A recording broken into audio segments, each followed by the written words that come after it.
Alright, hello, what's up mga Lodi? At nandito na naman ako, Janse Moto. So, panibagong video na naman tayo. At ang video na to ay para sa mga kapatid nating rider na baguhan pa lang sa pagmomotor mga Lods. O lalo na dito sa manual na motorcycle. O nga pala, pang manual yung topic natin ngayon. So, ang topic natin is tungkol sa shifting, which is yung downshifting, no? So hindi na natin ipo-focus pa yung upshift. Kumbaga magpo-focus tayo ngayon sa downshifting. So ako ay nandito ngayon, medyo maluwag-luwag. Kung alam nyo tong Mindanao Avenue, so dulo to. Dito makapagpatakbo tayo ng medyo mabilis, no? Pero hindi naman tayo maghalos papatakbo ng 100 plus. So yung saktuan lang. So para lang mapakita ko sa inyo yung talagang pag-downshift, no? So dito sa downshifting, teka, sa mga ano pala mga Lodi, no? Sa mga, ay grabe, maingay pala tong tinabihan ko. So ano pala to? Construction. Pero sana dinig nyo ako, no? Dito sa sa video na to mga Lodi. So kung ikaw ay advanced user na o hindi ka na beginner, kung meron kang idadagdag o itatama dito sa mga sasabihin ko mga Lods, na i-comment mo lang yan sa ating comment section, no? Kung ikaw ay biyasa ka na at meron ka pang mga tip na gustong sabihin, so comment mo lang yan sa ating comment section para malaman din ng ibang beginner na gusto mag-manual na motor, no? Alright, so sorry na bubulol-bulol pa ako. Okay, so umpisahan na natin kaagad, huwag na natin patagalin mga Lodi. So ayun, kung marunong na kayo sa upshift mga Lodi. So syempre sa upshift, for example na tumatakbo ako, nagtutrottle ako, di ba? Okay. Kapag nag-upshift tayo, binabalik natin tong throttle. Sabay, combination ng cambio tsaka sa clutch. Ayan, di ba? Kunwari, upshift, yan. Tapos, yan. Kunwari, ganyan yung upshift di ba? Baka, ibabalik mo pa tong zero. Tapos, biglang, under na, yan. Ganyan tayo mag-upshift Yan, sa downshifting naman. So, halos kabaliktaran. Pero, kapag magda-downshift tayo, syempre, i-sure natin na naka-zero pa rin yung throttle mo. Yan. I-zero mo muna, tapos doon ka mag-engage. Yan. Doon kasi, sa upshift kasi naka-engage ka pa ng throttle. Yan, tumatakbo ka bago ka mag-engage ng upshift. Dito naman sa downshifting, yan, tumatakbo ko. So, i-down mo muna, yan, bago ka magsimula. No? Kailangan, pag magda-downshift ka, bago ka magsimula mag-down, dapat naka-zero throttle ka muna. Okay? Then, downshift. Yun, ang smooth na downshifting mga Lodi, so sinasabayan ng blifting. So para kang nagre-rev matching, no? So though yun talaga yung pinakakailangan para smooth yung downshifting mo. So mag-blip ka ng konti, yung ganyang blip lang mga Lodi, Yan, sana kita nyo masyado sa camera, no? Sinet ko ng super wide yung aking camera. Okay, so sinet ko muna, ayan, tumatakbo ko, binalik ko muna ng zero, yan, bago ko mag-engage ng downshift. Kaya pati pa ako Yun, ganon. So ganon yung tamang downshift, no, para smooth. Pero kung ikaw ay mabagal na mga Lodi, ngari second gear, nasa second gear ka lang, gusto mo bumalik ng first gear, hindi mo na kailangan pa mag-blip. So magbagal-bagal ka, then yan lang, ganon lang, yan, tapak, tapos unti-unting release. Lagi mong tatandaan mga Lodi, basta mabagal ka, slow lang nung release ng clutch.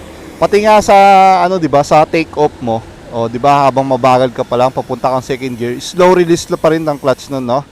Yan, para hindi ka biglang gumanon, no? Or parang kumadyot tapos takbo. Yan. Basta kapag mabagal ka, hindi mo na kailangan ng mga ganun-ganun pa, yan, ganyan. Yan. Basta second gear to first gear. Minsan nga from third gear to second gear. Minsan ini-slow release ko pa Yan. Inaalalayan ko pa ng clutch. Yan. Pero kapag 5th gear to 4th gear, 4th gear to 3rd gear, yon, mabilisan na yan.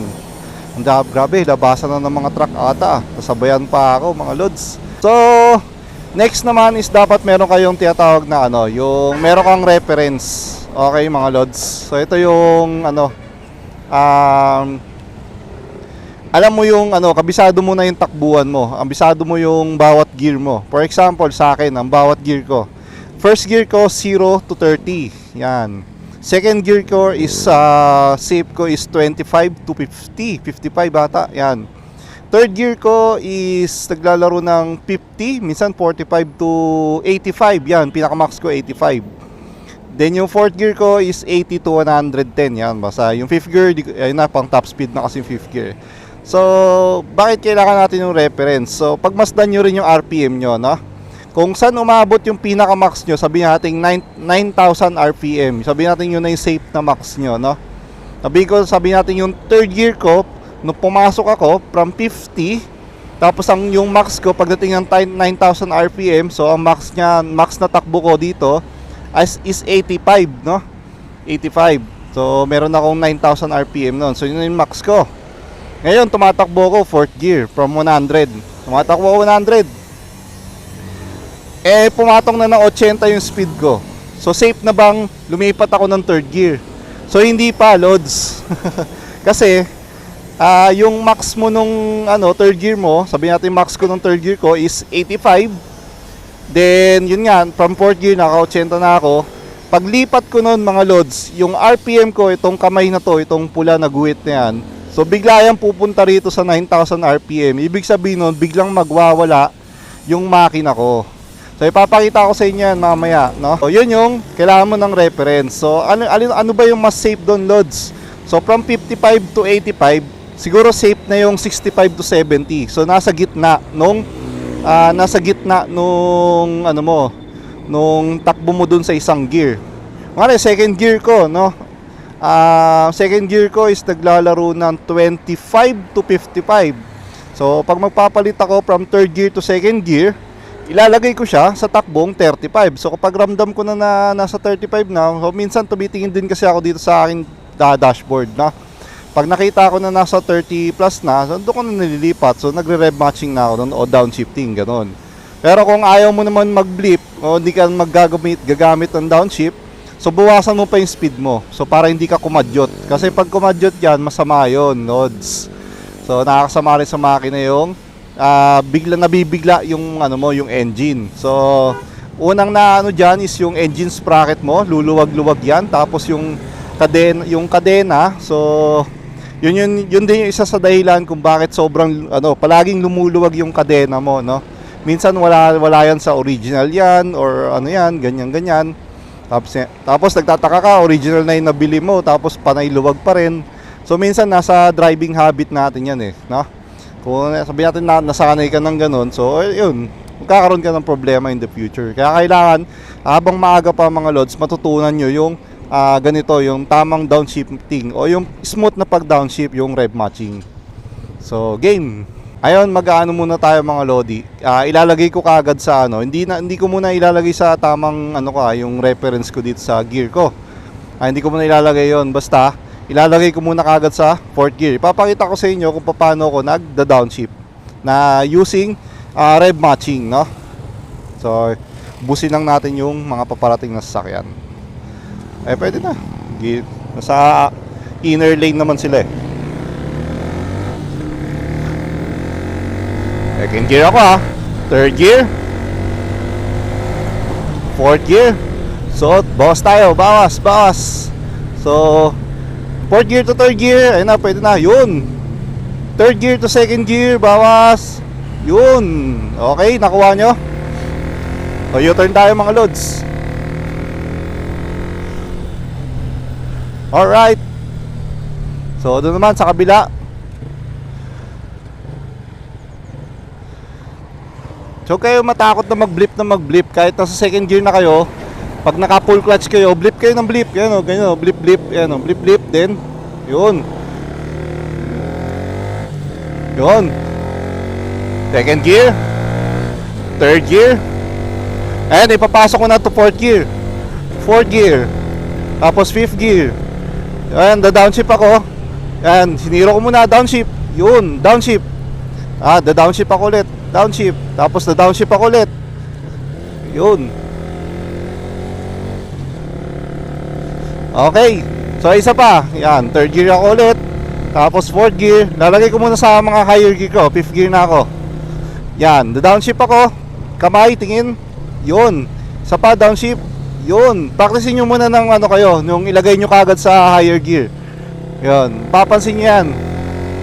Yan. Third gear. And fourth gear. Lagay ko kagad sa fifth gear. Hindi mo na ako babase sa takbo ko. Basta ipapakita ko kagad doon from from high gear. Ngayon, bawas na ako ng speed. Okay. Rev match. Yun, rev match. Yun, di ba? Smooth, di ako kumakadyot. Ngayon, pag second gear na ako o nasa third gear ako, ito second gear. Yan, kunwari pakalipat na ako, babawas ako. Yan, magpa-first gear na ako. Yan, hindi na ako nagre-rev match, yo. Slow release lang. Yan. Di ba?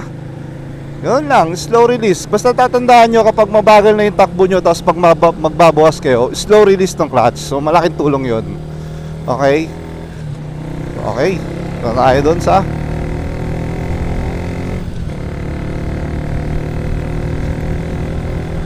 yan, nilagay ko ng 5th gear. Okay. So, downshift. So, downshift. Yun.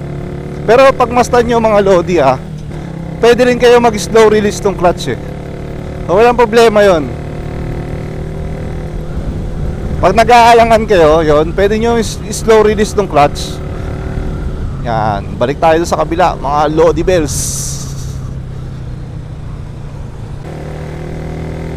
So pakita ko naman sa inyo yung hindi tayo gumagamit ng rev match o yung pag-blip, no? Ito third gear, ilagay tayo sa fourth gear. Ito fourth gear na. So papakita ko sa inyo yung hindi paggamit ng blip.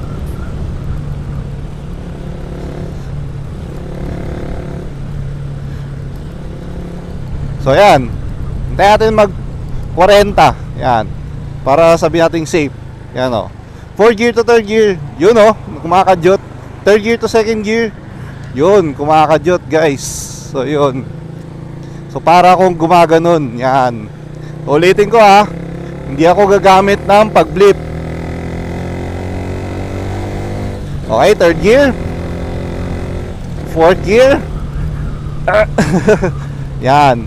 So yan, fourth gear to third gear, safe na.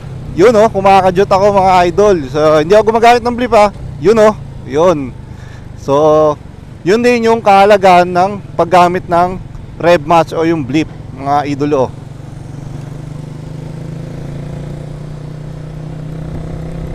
So isa pa, no? So lagi nyo tatandaan, pag magda-downshift na tayo, ibalik muna ng 0 bago tayo start ng downshifting. Okay, let's go. Isa pa. Okay, second gear. Third gear. Try naman natin yung tayo, mabilis. Fourth gear. Uy! Uy! Ang layo ng liko. Grabe ka naman, boss. Okay. Fifth gear.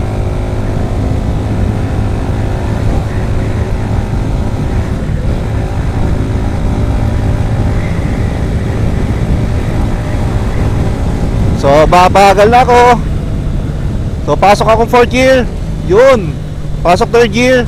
Yun, dagdag muna tayo. Upshift, 4th gear.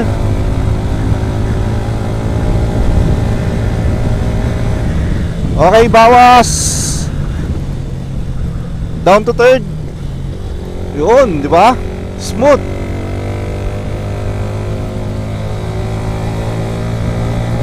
Dagdag, 4th gear. Yun.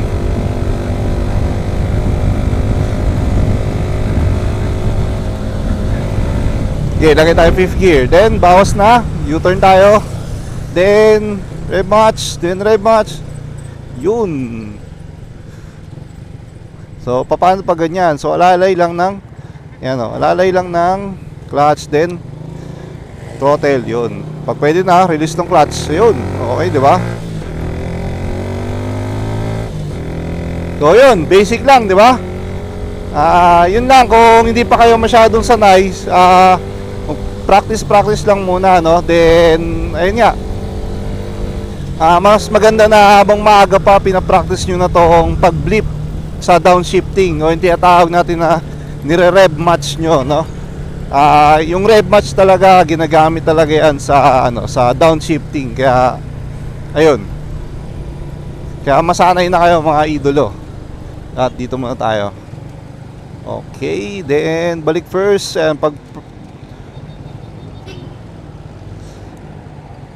Tapos ito pala, tanong ng karamihan, no? Pwede ba ako na, kunwari magka-clutch ako, tumatakbo ko, clutch, tumatakbo ko. Lagay ko muna third. Yan. Yan, tumatakbo ko. Tapos, pwede ba daw na isang clutch, dalawang tapak? Yan. Yan, yan, ginawa ko. Pwede yan, mga lods. Yan. Basta i-match nyo lang lagi sa, ano nyo, sa takbo nyo, yung cambio, no? So, pwede yun, walang problema yun. So, for example, ito. Tatakbo ako, first gear. Yan. First gear ako, ha. Okay, game. First gear, second gear, and then third gear. So ibababad ko muna ng third gear hanggang sa huminto tayo. Ayan, third gear. Ito kasi ang daming nagtatanong kung pwede daw ba yung dalawang tapak agad sa cambio, isang clutch. Yan. So ayan na, magkano na ako? Doon na lang sa kabila. Pinagintuan natin. Third gear pa rin ako, hindi na nagpapalit, ha. Yan, third gear pa rin. Then pabagal na ako. Ayan, pabagal na. Yan, third gear pa rin ako, ha. Yan, ito, pabagal na ako. And medyo magbabagal ako. Isang clutch, dalawang tapak cambio. Yun, pwede yan, tapos release. Yan, pwede yun, walang problema doon. Hindi yung isa-isa. Yan, pwede yun, no? So, kahit sa rev matching pwede yun. Yung magre-rev match ka, pero syempre dapat mabilis ka ron, no? So ganun lang mga lods, di ba? Madali lang yung downshifting at yung tamang pagda-downshift, yung kasama na yung rev matching. Kasi kapag ikaw yung nagda-downshift ng tapak-tapak lang, so mahirap yon mga lodi. So habang maaga pa mga lods, so, sa mga baguhan nating mga newbie riders, so try nyo yung ginagawa ko, no? Ganun ako mag-downshift mga lods, ha? Nasanay na talaga ako sa rev matching. So pero take note lang mga lodi na kabisaduhin nyo muna yung motor, no? Dapat alam nyo kung saan nagsisimula yung gear nyo at ano lang yung limit ng gear nyo, no? Meron kayo dapat reference nyan, na? And then kapag medyo sanay na kayo, doon na kayo sa advanced technique na kayo. Minsan hindi na kayo babase dyan sa dashboard nyo, no? Kumbaga pakikiramdaman nyo na yung makina. So yon, isa pang tip, kapag kayo'y mabagal yung takbo nyo, hindi kasi sa lahat ng oras ginagamit natin si rev matching, no? So, pero tayo kapag mabagal na mga loads, kunwari from second gear pupunta ka ng first gear, so hindi mo na kailangan pa mag-blip ng ganun. Unless kung gusto mo talaga na spot yung pasok, pwede naman. Ako nga minsan kapag mag-U-turn ako, yan, papasok akong U-turn, tapos magbabagal ako, lipat ako first gear, so biniblip ko pa yung throttle ko, tapos alalay minsan ng clutch para umandar. Yan. So pwede yun, no? Sana nakita nyo, no? Sinet ko naman ng super wide yung aking camera. So yun lang mga lods. So sa mga expert natin dyan, so kung meron kayong idadagdag at itatama dito sa mga sinabi ko mga lodi, so i-comment nyo lang yan sa ating comment section para nababasa ng ating mga newbie riders natin dyan, no? So sa mga magpa-practice, so make sure lang na doon kayo sa maluwag na lugar, yung tipong wala masyadong dumadaan. So dito, grabe ang bibilis ng mga sasakyan at ang daming truck. So kapag magpa-practice kayo sa open na sa public road o sa mga main road, so make sure lang na titingin kayo sa sa inyong side mirror bago kayo lumiko, no? And then kung kayo magbabawas na o mabagal na yung takbo nyo, so dito kayo sa outer lane, huwag kayo dun sa sa gitna, sa inner lane. So mabibilis talaga dyan, puro hataw yan. So lagi kayong mag-iingat. So yun lang mga lodi, sana may natutunan kayo. Yun lang, bye bye and peace out.